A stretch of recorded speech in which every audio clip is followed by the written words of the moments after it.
What up, fam? Hey, y'all see it, man. I got Nick Crowley done drop. Hey, we got YouTube's darkest videos 8.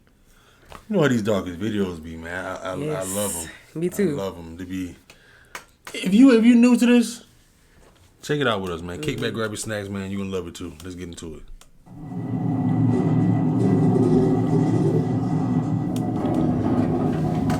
It was 2:46 p.m. when the ground began to shake.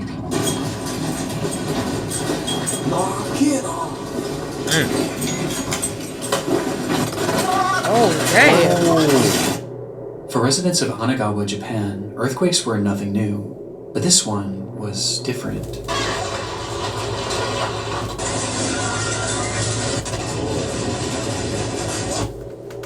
It carried with it a violence that none of the locals had ever felt before, and by the time the shaking had stopped, everyone in the city seemed to be left in a momentary state of shock. This was especially true for the nearly 160 Chinese workers and students that had recently moved to the area, with most having never experienced any earthquake, let alone one of this magnitude.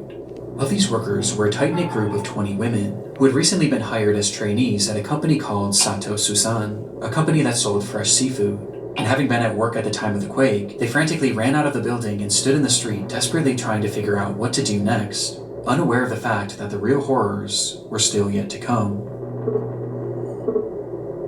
In Japan, it's not just the earthquakes you have to worry about, but the tsunamis that often follow. And usually, the bigger the earthquake, the bigger the wave. And given that Anagawa was right on the sea and Sato Susan was directly on the shoreline, these women were now standing directly in the path of an impending disaster. Thankfully, their boss, Mitsudo Sato, was well aware of what was to come, and quickly he yelled to the women to seek higher ground. But given their unfamiliarity with the area, Sato knew that he would have to be the one to lead them there. The group readily listened, and they quickly followed Sato as he led them up a set of stairs on a nearby hill, where they eventually reached a shrine that overlooked Anagawa and the sea. It was the highest point in the area, and should keep them safe from what would likely be a massive influx of water. And sure enough, as they neared the top, Sato's fears were already coming true. As the sea had drastically retreated, it was now beginning to push forward, and things were only going to get worse from here. But despite understanding this, it wasn't a deterrent for Sato, as once he deemed the altitude safe enough for this group of women, he then turned around and began to walk back down the hill towards the slowly flooding city. The girls yelled at him asking where he was going, which is when he revealed that down below in his home in Anagawa were his wife and his daughter, who were now directly in the path of this unfolding disaster, and he was going to save them. The girl screamed out to him, begging him not to go, as things had already become incredibly dangerous, but he didn't so much as turn his head as he stepped down onto the street and disappeared from their view. And it was at this time that one of those girls standing high atop the hill began to record.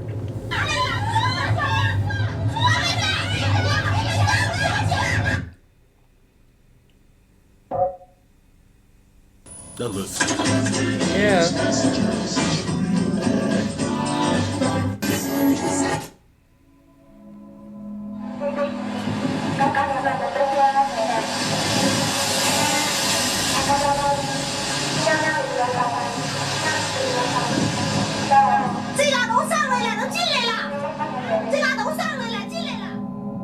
The footage shows that the shoreline was no more, as the water had inundated the entire area as it slowly crept its way deeper and deeper into the city streets.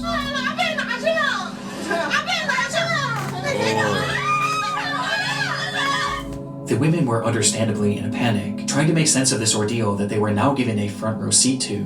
And as they record, we can hear them desperately calling out for Sato, but at no point do we see him. We just know that he's down there, somewhere. And as the desperation in their pleas increases, so too does the fury of the water.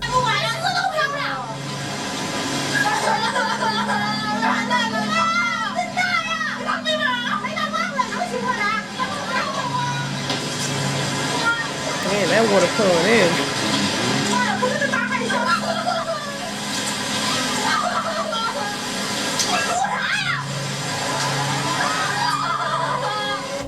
They could only watch as Anagawa as they knew it was completely eviscerated.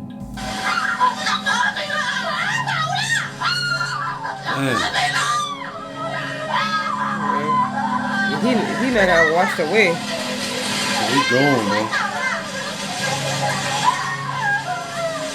Man, they took And by this point, they realized that there was now essentially no hope for Sato.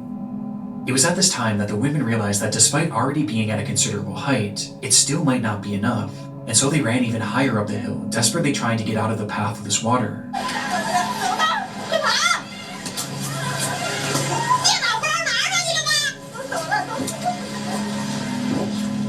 And as they did so, they noticed something down below.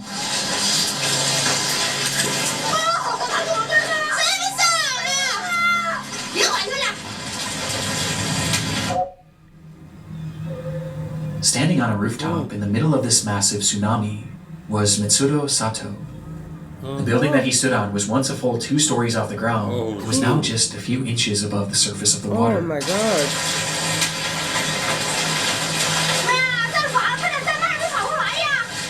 That's on top of a The women 2-story again called building. out to him, this time even more frantically, but at this point, it was no use. And when the camera is taken off Sato for just a split second, we can hear just from the women's reaction the exact moment that he swept away.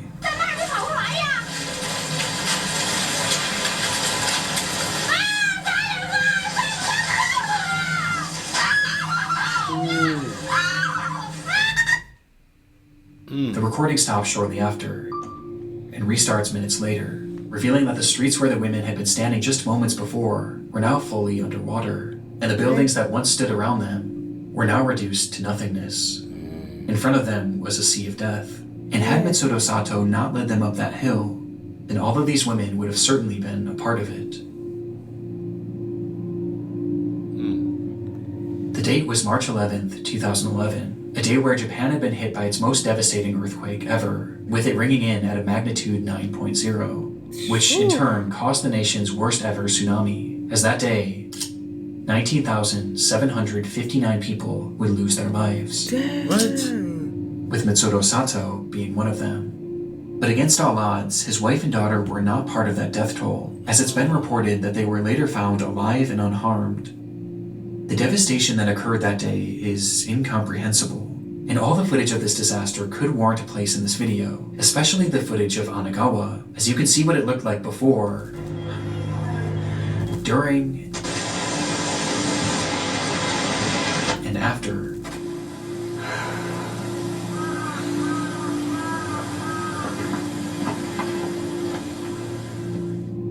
But what I found so interesting about this was all throughout this disaster were stories like Sato's, a man who risked his life to save 20 women that he hardly knew, and a man who gave his life trying to save his family, walking directly into the path of the worst natural disaster in modern Japanese history, all in an attempt to save the ones that he loved. And I honestly find it quite beautiful that afterwards, these women adamantly shared his story and made sure that the world forever remembered Mitsudo Sato as the hero that he was. And of those 160 Chinese migrants who worked in the area, it was later reported that not a single one of them perished, which speaks volumes about the people of Anagawa, who so readily put others' lives before their own. Fire marshal is investigating a blaze in Georgetown. 2 people found dead inside the home, and so far it's not known how the fire started. It was just past 5:30 a.m. on the 17th of February 2021 when residents of a small neighborhood in Georgetown, Ontario were awoken by the sound of sirens blaring. One man frantically grabbed his cell phone and rushed outside to record the unfolding scene, where he was met with a horrific sight. Damn. His neighbor's home was fully engulfed in flames. It must have happened quickly, as by the time rescue workers even arrived on the scene, there was already little hope of saving the house, or any of its occupants. It would take hours before that blaze was finally quelled, revealing the charred devastation inside, as firefighters would find the remains of 56-year-old Christina Rirak and 59-year-old Andrew Rirak within the home's garage. Damn. The cause of this fire was initially unknown, but quickly the situation was deemed suspicious when experts determined that the fire had started as a result of some sort of explosion that had happened within the garage where the couple's bodies were found.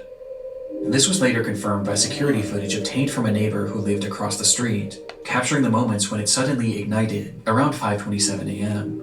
There was clearly something off with this case, and things only became more sinister following the autopsies of Andrew and Christina, which revealed that they hadn't actually died in that fire, and instead Both of them had been stabbed to death, with Andrew also being badly beaten. This fire wasn't started to kill them, it was started to cover up their murder. And it did a good job of it too, as the scene was now left completely destroyed, with very little evidence being left behind. But there was something else investigators thought to check. That's security footage. The camera had been facing the garage where all of this carnage seemed to have happened, and so they thought maybe if they looked back far enough, it could at the very least show what had led up to this brutal attack. And so they rewound that footage, going back hours and hours, during all of which the garage had remained perfectly still, until they got all the way back to 6:42 of the day prior, February 16th.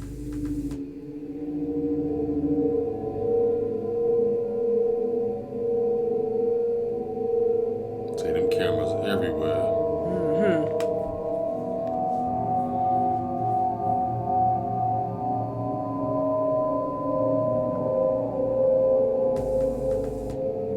The film showed the moments that the couple had arrived home together inside of Christina's car, which Andrew had been driving that night, as he pulled uneventfully into the garage. This was the last time this couple was seen alive on camera, which on its own is disturbing enough. But as it turns out, there was something far more unsettling about this footage, as it revealed the fact that Christina and Andrew weren't alone. Damn.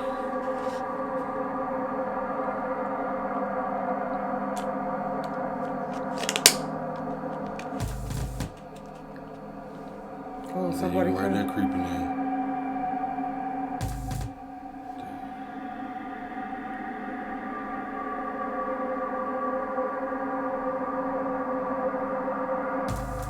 The footage showed a tall figure, its features completely shrouded in darkness, almost as if it were a shadow, with this figure lying in wait out of sight on the side of the house, until right after Andrew pulls the car into the garage, when this person slips in behind them. It's impossible to say for sure if the couple noticed this person or not, but it appears that they likely didn't, as they both start to exit the vehicle, to which the figure then ducks down in an attempt to avoid detection.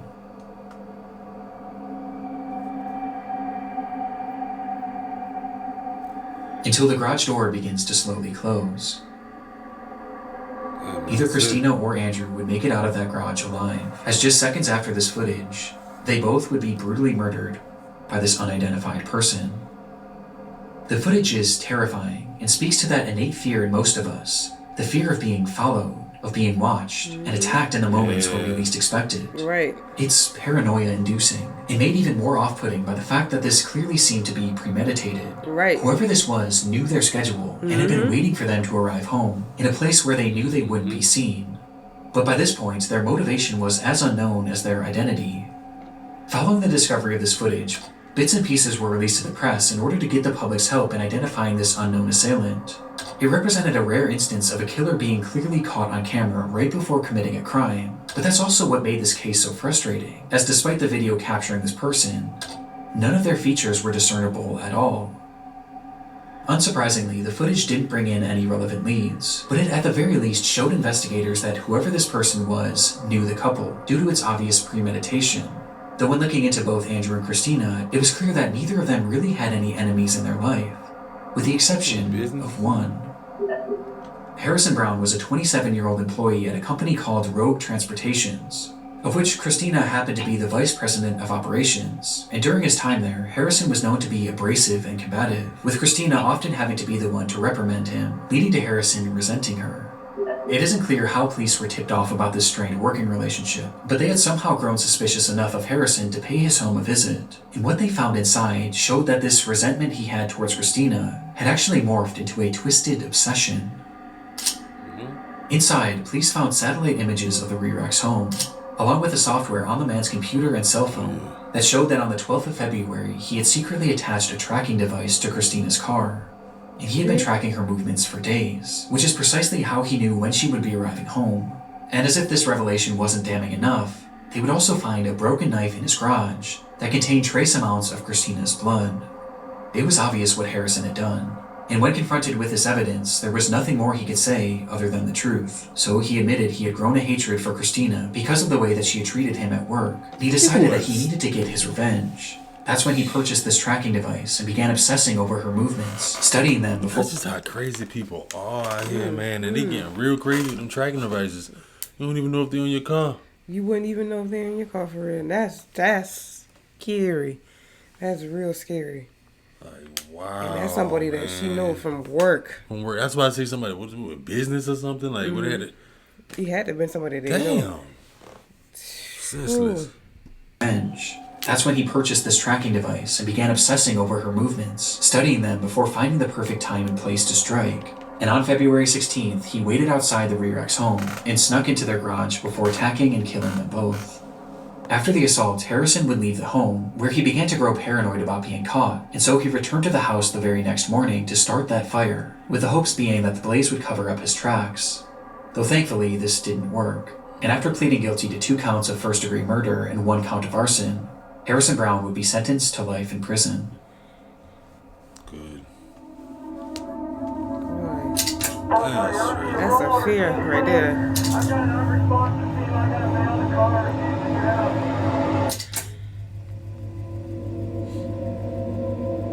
It's the eve of Thanksgiving, 2015. Police officer Patrick Feaster sits in his cruiser parked alongside the road in the town of Paradise, California, waiting for his first action of this uncharacteristically quiet night.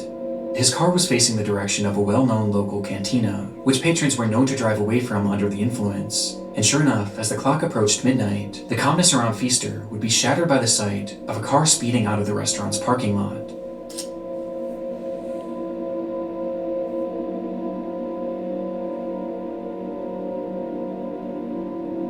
The car went unseen by Feaster's dashcam, but not by Feaster himself, as he took off, doing his best to catch up with the car that was now speeding down the road, and within a few seconds, he does. As the car slowly comes into frame for the first time, inside that vehicle was 26-year-old Andrew Thomas and his ex-wife, 23-year-old Darian Aaron. Andrew had been drinking heavily that night and was well over the legal limit, with his driving showing as much as he failed to pull over once Feaster approached him, resulting in a police chase that would only end up lasting just a few seconds. Oh. Rollover TC, Pearson, just east of the Black Olive. Copy, rollover TC, east of Black Olive. As Andrew would drive his car directly into a median, causing the SUV to flip over violently before coming to a halt on its side. In that instant, Darian was ejected from the vehicle, being thrown straight through the windshield and landing onto the asphalt, where, despite still being alive, her injuries were likely unsurvivable. But Andrew, on the other hand, was still inside the vehicle, and he seemed to have been left relatively unharmed. As perhaps being boosted by adrenaline, he quickly tried to crawl his way out of the car in a desperate attempt to check on Darian, with Officer Feaster's dashcam capturing the entire ordeal. Though just as Andrew attempted to do so, we see Feaster step into the frame, where he suddenly draws his gun, and without saying a single word, fires 2 shots at Andrew, with one of the bullets appearing to strike him, causing his body to go limp as he falls back into the car. It happened in a literal instant, so fast that it's clear Feaster had most likely accidentally discharged his weapon, as there was no attempt at communication before the shot was fired, with Andrew clearly posing no risk to him, as both of his hands were being used to hoist himself up. From the footage, this all seems to be a horrible accident, and one that Feaster seemed to recognize right away, as he rushed up to the car, pointing his flashlight at the man that he had just shot, staring at him for over 10 seconds, trying to make sense of what he had just done, before he finally snaps out of it and uses his radio to call for backup. Though this is when this already dark video starts to become much more disturbing. I got an unresponsive female. I got a male in the car refusing to get out. When Feaster makes this call, he never mentions the shooting, and instead he states that the driver was refusing to get out of the vehicle. This is then followed by Feaster walking away from the man and pointing his flashlight to the ground, almost as if he was looking... I just don't understand how cops, like, what do y'all think when y'all be doing stuff like that? Y'all have a camera in the car. It clearly shows that you... Because a lot of them still get away with it sometimes. The agency let them get away with it. I mean, what the person did, driving drunk and stuff like that, I mean, but still, And then you he don't. called it in lying. He was staring in at the thing for like 10 seconds to say, like, was you making sure that he go ahead and pass? Right. Or something like that. Oh, wow. Something. Copy. Give your crossing Black Olive. Pearson. Copy. Black Olive and Pearson. With some theorizing that he was looking for his shell casings. Though right then, another officer arrives on the scene and begins to survey the wreckage. Just her? No, there's a man in the car refusing to get out. Where, again, That Feaster is- says that Get Andrew out. was refusing to get out of the car, You know, making no mention of the fact that he had just shot him. It's clear at this point what Feaster was trying to do. He was trying to cover up his accident, but this suddenly became more difficult Ain't no when accident. Andrew started to speak. Okay, we got one. He's refusing to get out. Get out of the car, sir. Not shot, sir. Get out of the car. So you're not Andrew shot, Thomas sir. was still alive and had muttered to Feaster that he had been shot, but even to his face, Feaster denies it. Shortly after, Andrew then tries to tell the other cop what had happened. Sir. Get out of the car. The car was so long that I don't want you to get hurt. Yeah, I was right there. I saw it. Did you get shot if you can't feel it? Who shot you?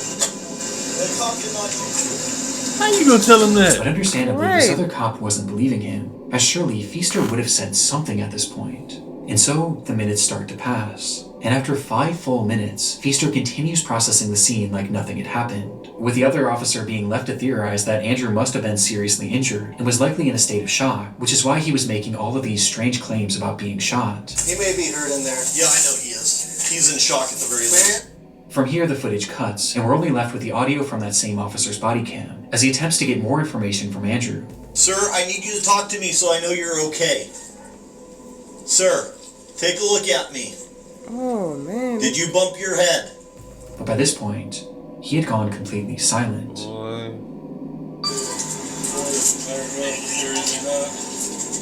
10 minutes later, the footage then cuts back on, this time to another officer's body cam, which shows that an ambulance had now finally arrived on the scene, with medics first directing their attention to Darian, who was in the worst shape, as she would tragically be pronounced dead shortly after.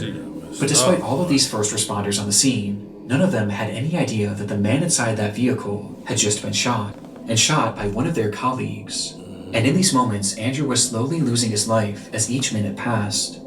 It would take 11 full minutes before Feaster finally confessed. You won't just see Manny with me.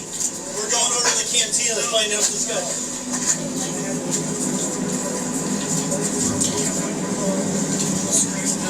You think you shot him? Come on, Saying that he man. might have shot the man, but he wasn't sure. And immediately after saying this,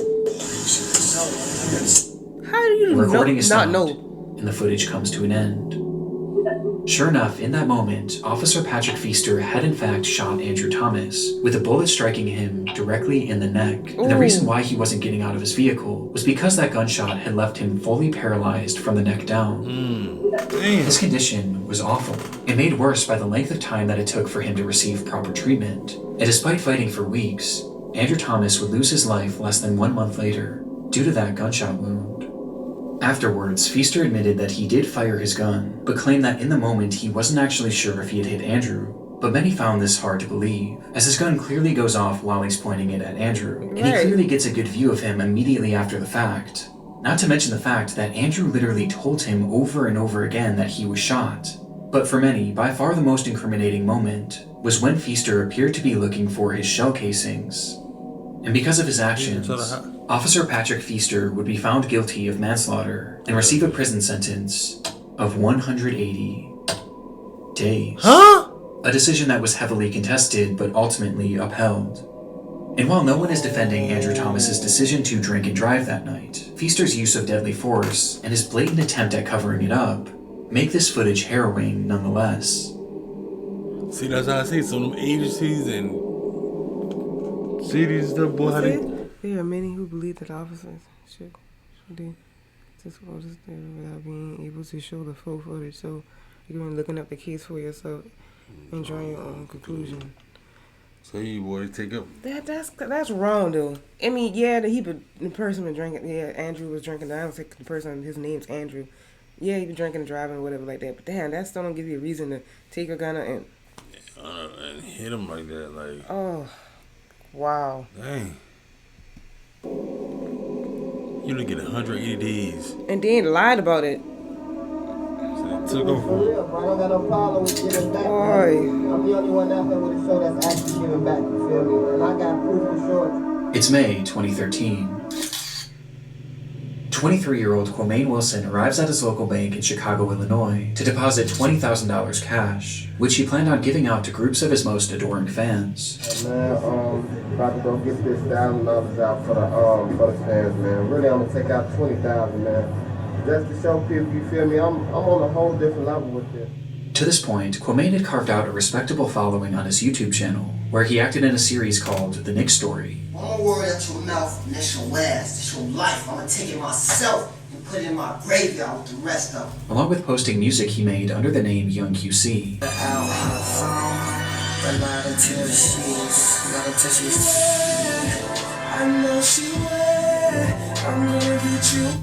Based on his viewership alone, his success was apparent, and he wasn't shy about showing off the wealth that he claimed to have accrued as a result of it, posting photos and videos of himself flaunting large amounts of cash across his social media pages.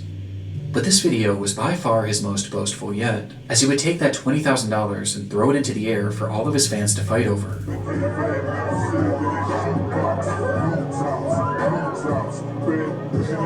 With Quamaine clearly relishing in the opportunity to show off his riches, despite the fact that behind the scenes, things weren't quite as they seemed. The truth was, Quamaine had actually earned very little from his channel despite its viewership, with this being on account of his videos containing copywritten music and the fact that he only had a dozen or so uploads. In fact, his social media flexing had started well before he even made his first video, as in reality, all of this money was coming straight from his mother, Yolanda Holmes. Having started a successful business in Chicago, Yolanda made a great living for herself and Quamaine. And being her only son, Quamaine was given just about anything he could have asked for. She would buy him designer clothes, jewelry, and even the Mustang seen in this video. But for Quamaine, it never seemed to be enough. He wanted to achieve a life of fame and riches, and he used his mother's finances to sell the illusion that he already had, asking her again and again to purchase him things that could help him sell. Oh, I think this one here, I remember this one. This is from a long time ago. Yeah, I don't know Dream, this one. until one day, it all came crashing down when Yolanda would tragically lose her life.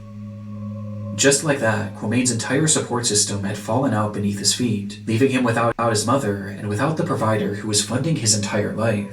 But strangely, this didn't seem to stop his lavish online presence. In fact, his spending only seemed to increase after this, as this footage of him giving away money to fans actually took place after the death of his mother, which became extremely off-putting for law enforcement, as Yolanda hadn't simply passed away, and instead, she had been brutally murdered. Quamaine had learned something shortly before Yolanda's passing, that not only were his mother's savings entirely willed to him, but she had also taken out 2 life insurance policies, in which he was the sole beneficiary. And despite Yolanda giving him anything that he could have asked for, it seemed that by this point, Quamaine had simply grown tired of having to ask. And so, on September 2nd, 2012, he would offer his friend Eugene Spencer $3,500 to kill his own mother. Eugene accepted the offer, and that night he would travel to the apartment of Yolanda Holmes late at night, where he entered her room and shot her multiple times as she slept. Crazy. At the time, her boyfriend had been sleeping next to her, and despite jumping up and doing his best to fight off the attacker, Eugene would eventually beat him unconscious before fleeing the scene. Eugene would call Quamaine immediately after the attack to tell him that the job was done, but rather than feeling any sort of guilt, Quamaine instead had no emotion.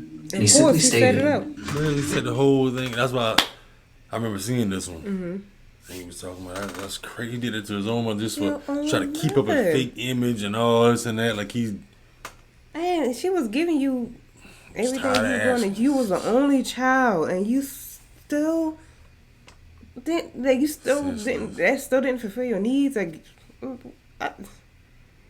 crazy man. She had 2 life insurance things on like. God. Of guilt, Quamaine instead had no emotion, and he simply stated, make sure the bitch is dead. Need all of that. And so Eugene went back up to that my unit, God. this time brandishing a knife, and repeatedly stabbed Yolanda until he was absolutely certain she was gone. And with that, Kwame Holmes was a rich man, and it only cost him the life of his own mother. Boys, devil.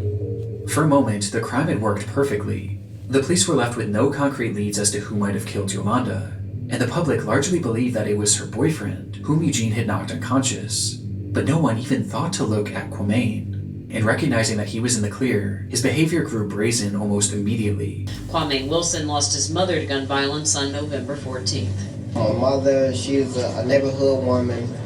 A guy entered her home, and murdered her, just to steal. As he went on TV to talk about his mother's murder, where he peddled the theory to the public that this was some sort of botched robbery, all the while he showed no emotion. Right. He wouldn't even wait a full week before depositing the money, as he took out $90,000 within just the first few days, and immediately began showing it off to his followers. And in this footage where he gave away that $20,000, throwing it into the air as if it meant nothing to him, every cent of that had come from the death of his own mother, a death in which he was entirely responsible for. He's sick. It would take over a full year for Kwame and Eugene to be caught, with police largely being tipped off by his online antics. And in the end, Eugene was given a 100-year prison sentence, while Kwame received 99 years, with his legacy now permanently defined by his creation of one of YouTube's darkest videos. Yeah, that one right there was crazy. That didn't make no sense. Boy was evil. That was evil. I mean, make sure to be dead. And your mama give you everything. Buy you a car, give you money. Then some of the money you throwing it away, just throwing it in the air. You just throwing it in the air. What did you get out of that? Now look. Now you're behind in jail, in prison. You can't come out. Crazy. 99 years, nothing to do got 100. 100. Over life insurance money. Like what? That was crazy. Sometimes you can't even trust your own kids. Those supposed to be the ones that you can trust and they can trust you. Sometimes they be like, shh. They get mad. They get mad sometimes. Later on. Right. Man. Gotta be careful out here. Especially when they find out you got life insurance. Man. It's a crazy world, man. Yeah. Crazy time. That's sad, boy. The whole video was sad. The whole video. And this is sad, especially dark. Oh, yeah.